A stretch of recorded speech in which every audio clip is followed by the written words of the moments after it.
so many brokies are very in shortage of let me say girlfriend. Brokies. Brokies. Okay. I like to say this because people don't like to hear that word. Okay. But it should please them to be brokey. Okay. If they actually want to benefit from the fruits of this life. I'll pick up the chunks from the beans and take my bag. I could not afford a thing.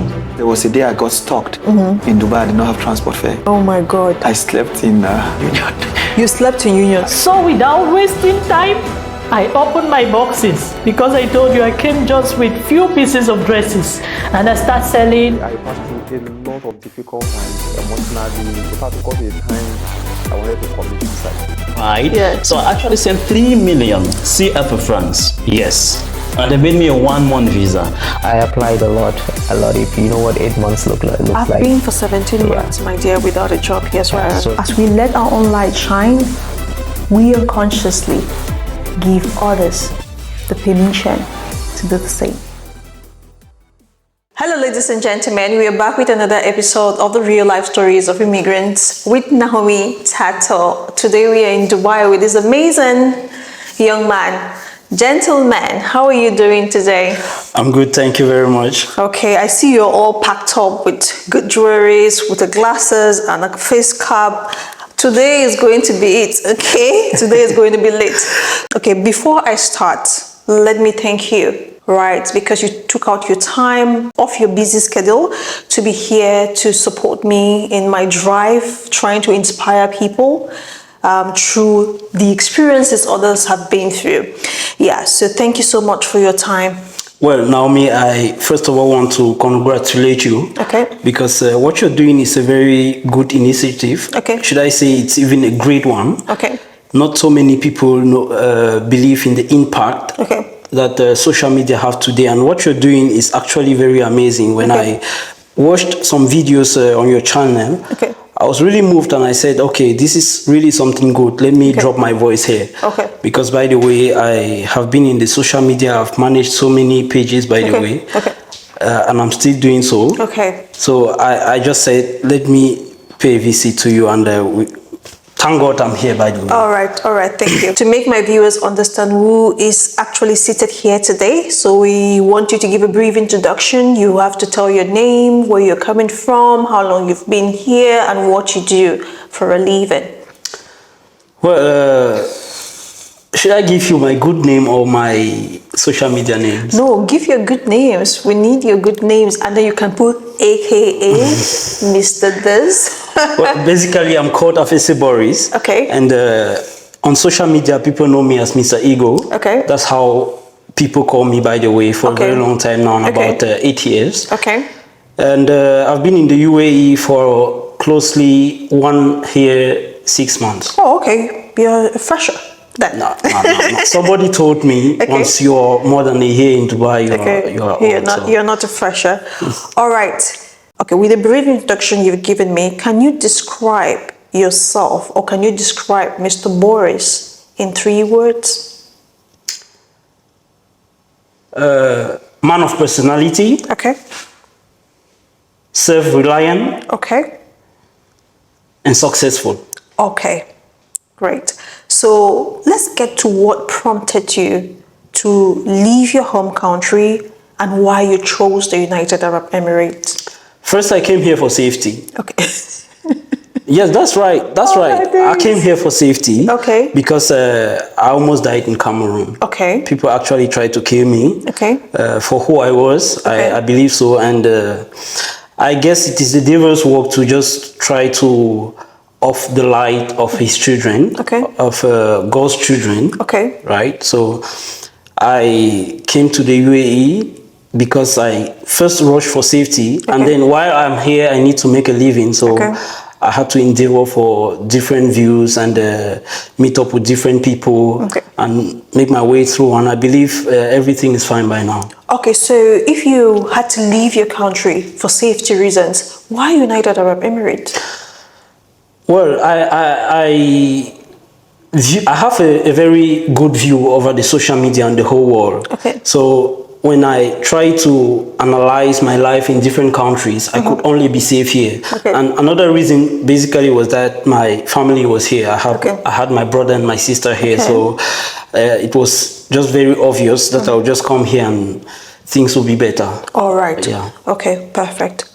All right, so let's get to your first impression upon arriving in the United Arab Emirates. First of all, did you make any research whatsoever before coming here, or you were just going with what your family told you? Well, as I said, I'm a social media guy. Okay. I had a personal view about Dubai. Okay. And I also had advices from some mentors that I do follow on social media. Okay.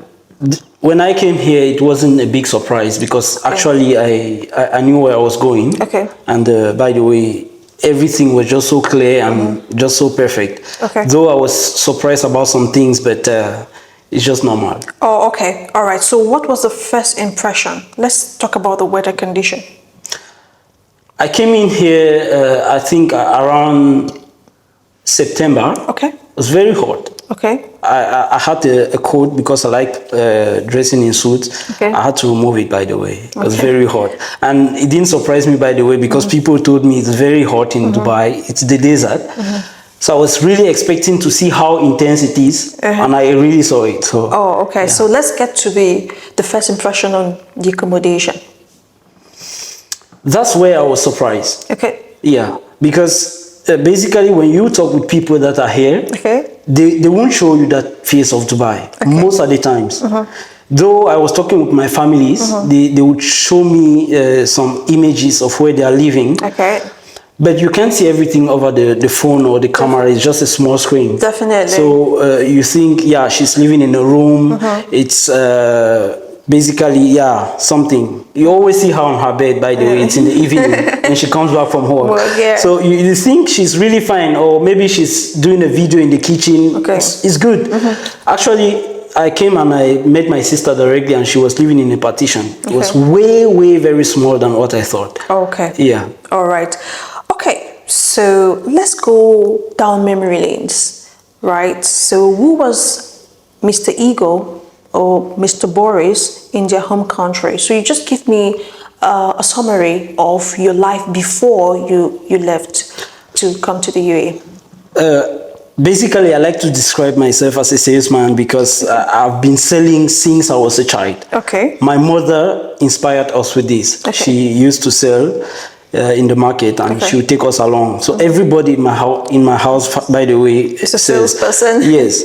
So with these skills and with everything I've learned in life, I've always moved towards that direction. And with my professional skills, by the way, I'm a graphic designer and a video editor. So I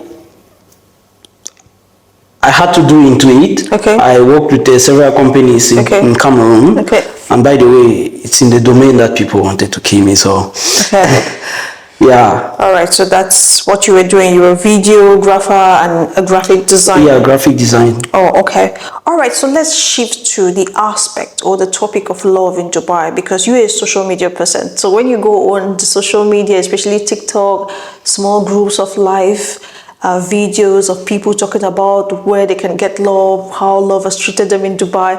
So from your own perspective, what is the dating scene like in Dubai, United Arab Emirates? The dating scene? Yeah. Well, I'm not too surprised about what I'm seeing here. Okay. But I guess it's very tough. Okay. For a reason. Okay. People are very busy. Okay. So most people don't have time for that. And just because of it, it makes it very difficult, and it makes it very easy for people to sell themselves online in a tricky kind of a way, and you can easily get that. You see, but it's not assuring because I've really never dated through social medias. Seriously, in my whole experience of social media, I've never, but I see it, and it's easy in Dubai because the network, it's very open. Everybody can be connected anytime and they can do what they like.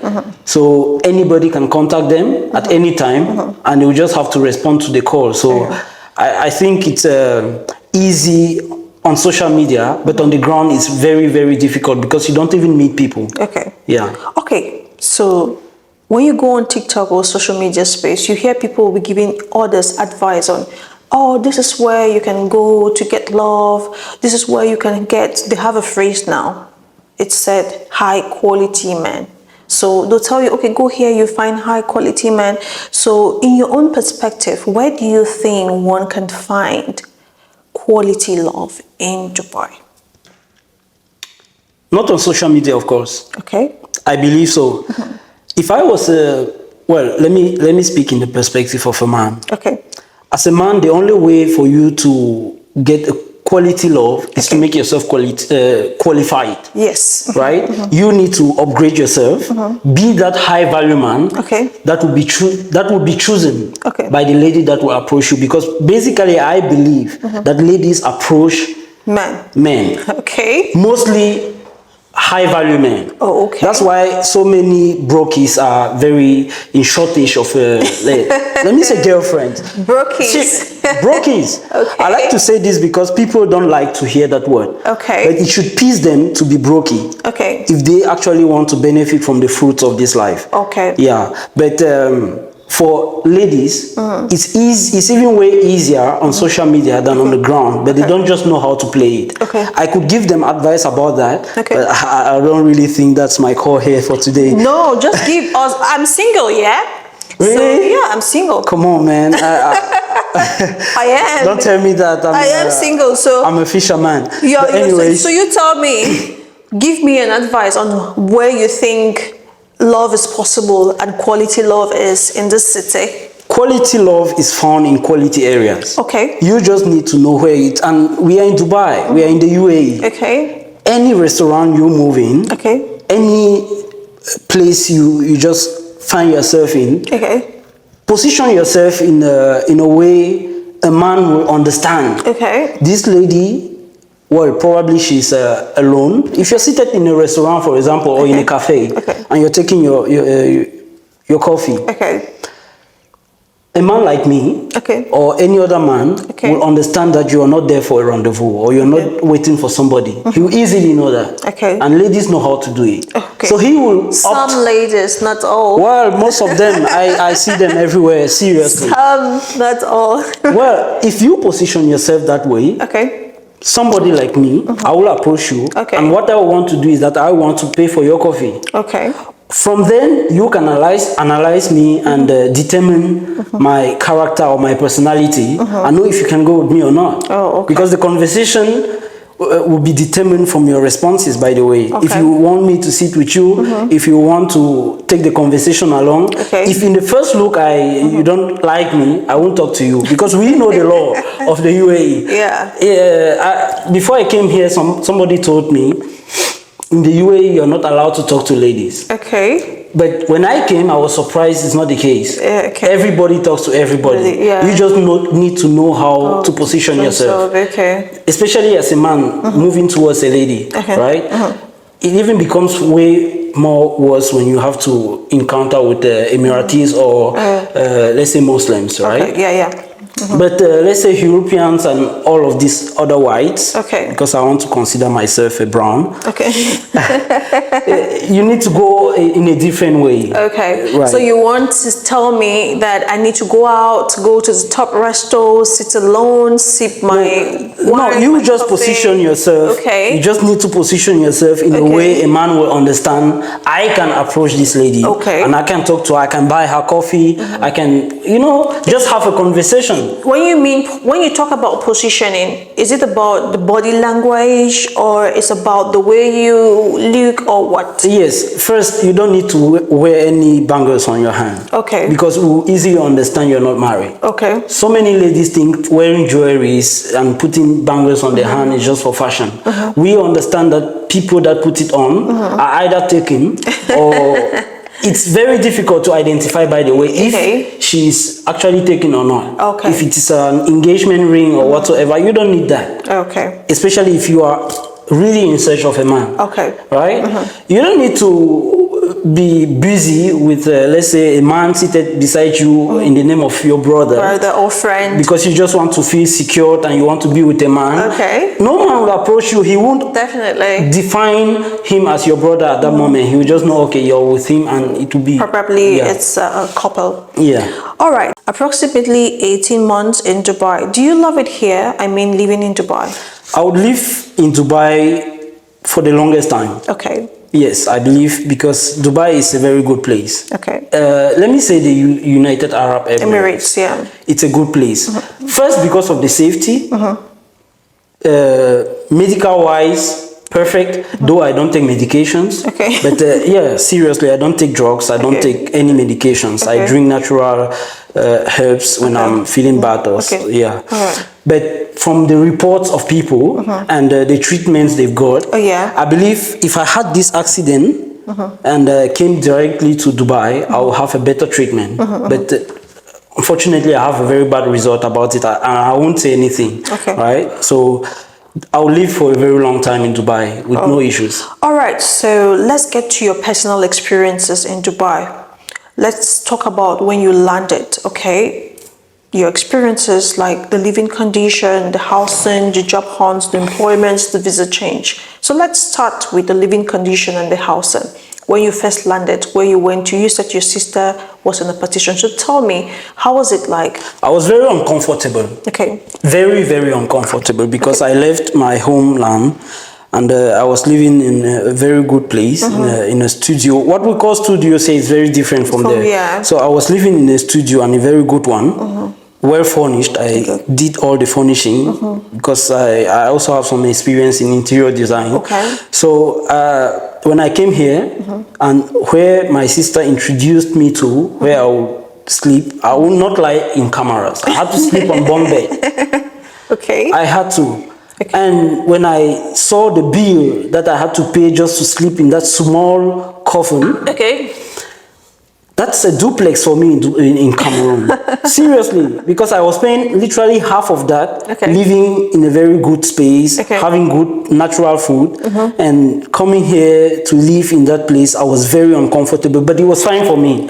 Because as a man, you need to go through such conditions to be able to upgrade yourself to a certain level, so you totally get out of the matrix. And if you actually don't accept the conditions you're going through and accept the uncomfortability, you not make it a difference. Because some people are very comfortable with that, and despite their salaries or whatsoever, that though they can afford for more better conditions, they'll still prefer to be there for other things, and they'll not want to leave that space. So the comfortable environment they have created even create blockages for them, and it's not good. Trust me, it does. Some people just think, okay, I want to save more, but they don't know how you, as an experienced professional, can't really have certain things because of where you choose to live. Abu Hil is not, if you are a serious working professional, Abu Hil is not a place for you to Why don't you talk of Dera? Come on, I was in Dera. Oh my days, it's not, but what, people are still there. So you lived in the partition, you lived in the bed space, so how has the movement been? Well, I'm a hustler. And I put myself in conditions, sometimes very uncomfortable conditions, when especially I want to step into a different phase in my life. I've always done that, and it has worked for me. That's even one of the reasons of my being in Dubai and my way towards success, right?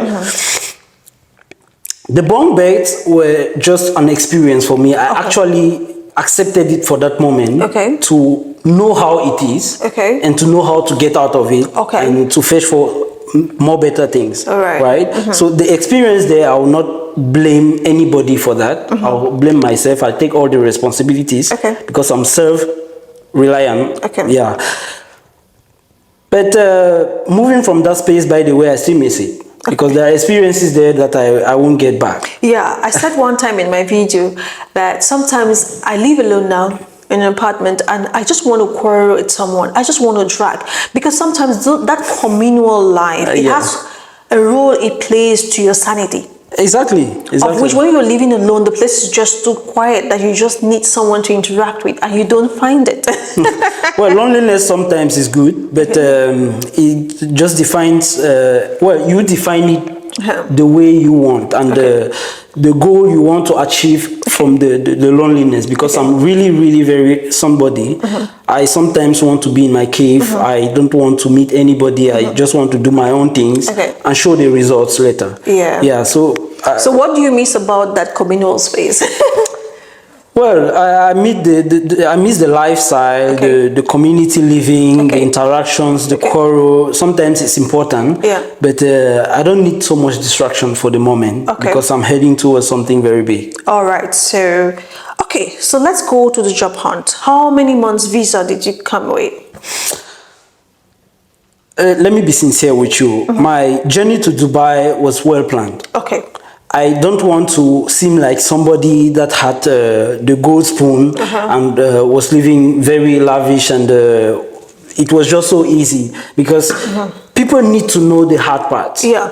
They really need to. Yeah.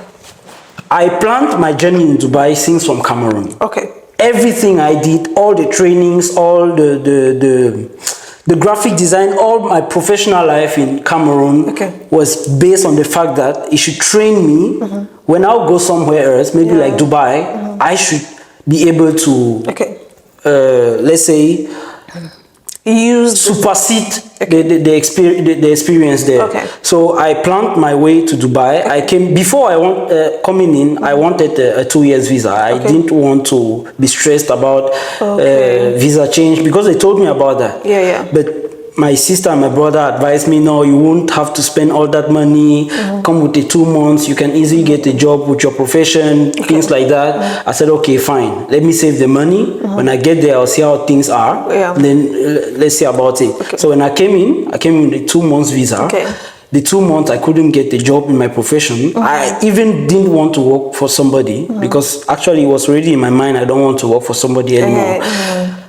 But looking the environment, I just had to adapt, and I said, okay, if this is the path, if you need to get the experience of Dubai, maybe you need to work with somebody or for a company to really get acquainted. But given the fact that my 2 months were getting over, I didn't want to wait for so long, because I didn't know when it will come. So I just went directly for my 2 years visa. Though I had to suffer overstay for some months, but I paid for it and it was fine. I paid for it and immediately I got a job in the coffee industry, and I like the experience, by the way, because it's still a journey to learning, right? And I like the process. I had to work with the company for 1 year. Then I decided to quit. So how did you get the job? Was it board, or did you actually go for the interview, apply online, go for the interview and aced it? Well, a connection, let me be sincere, a connection of my sister, because actually that's the very good thing about having a family and having people around you that can support you. So a friend to my sister connected me to the job. I went for the interview. They accepted me. Not basically for the fact that I knew so much about it, but they saw my enthusiasm and the interest I really wanted to do in it, because, by the way, my father has a coffee farm, and I wanted to know more about the coffee industry. So they took me. I was very grateful. I worked there and I learned so much about coffee. I can literally advise anybody about any coffee type, any coffee drink he want. I can make it myself. For the whole year. So it was a good experience, and it taught me a lot about Dubai, about work experience in Dubai. And I just decided to quit because actually it was the time. Yes, it was the time I had to take another path. All right. So how many employments have you had in total? Just one in Dubai. So presently, what do you do? I do real estate. You're in estate business. If you don't know, I've been in estate business before. Long time ago, not now. So we're going to talk about real estate a little bit. Of course. There are questions for you for that. And quizzes too, you know. Oh my God. I'm not too long. I'm still a newbie. No, it's not about you being anyways, I've got a lot of knowledge. It's just about the basis. You need to actually know. Yeah. All right. So how many visa changes? No. None. Okay. All right. So let's get to you.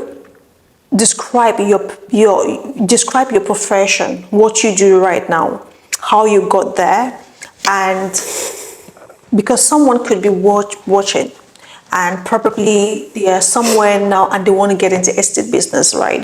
So just explain and share details about qualification, the courses, the skills, the education that you had to get, and explain what you do. Yeah. People don't know much about series. Okay. And I want to emphasize on this. Okay. Everybody, even if you don't have to do the courses or go through the school, you're a salesman. Yeah. You need to sell yourself to get a man. You need to sell yourself, or you need to sell something to get money. Yeah, definitely. Right? But people just forget about it and they think, no, I need to get a job and do this waiter job or whatsoever. No, everybody is a salesperson. Yeah. And those are the basics to do in every domain that you... By the way, if you go for an interview, you're going there to sell yourself. Definitely. And not exactly what you will do. Yeah. Right? Because what they want is your personality and not your expertise. Yeah. That's what I know about enterprises. Yeah. So many people don't talk about this, but I'll say it. They are more concerned about your personality, and that's why today I'm called Mr. Ego, because I'm more concerned about people's personality than actually what they do. Okay. Because what they do, maybe it's a trick of the matrix. Somebody told them to do that. Yeah. It's not them actually. So you just need basic skills of sales, and you'll be fine. Okay, so you're a sales professional. Just tell us how a day as a sales professional in the estate business looks like. You need to do so many calls. Okay. Because with the market right now and with the evolution of technology, you don't need, like real estate was done in the past, you need to go and meet somebody that has a property, plead with him, sell yourself and tell him you can sell his property, or you have a client that is interested in this property, then he can give you the chance to sell it and you get your commission. Okay, let me ask, is RERA now a must? RERA. For you to have the RERA certificate? It's a law. It's a must. It's the law of, it's the DLD law. Because before it wasn't like that. I did estate business, I sold property without having RERA. But it seems like RERA now is a must to you. Well, this, if I'm not missing, this was introduced, I guess, in 2010. Okay. Yeah. So people that did real estate before 2010, if I'm not missing, people correct me in the comments. No, because I did real estate 2016, 2017, 2018. It wasn't really that. It was intense. enacted only if you were into secondary sales. But I was into paperwork of plan. Yeah. I sell paperwork. I just go, I convince you, okay, this is going to give you this return on investment in over 10 years. Yes. Well, there's still a way out. There's still a way out, and people still do it without the RERA. Okay. Right? All right. You just get the RERA certifications when you want to move to another level. Okay. But working with a brokerage company, you will need to work under somebody's RERA. Yes. Oh, okay. I was still working with the brokerage though, but it's okay. All right, so let me get to the next question. Based on your skills, education, and experiences, how much do you believe you are worth in the UAE job market? I will evaluate myself based on my personality and not based on my education or experiences. Okay. Well, what I portray as a personality today, I'm worth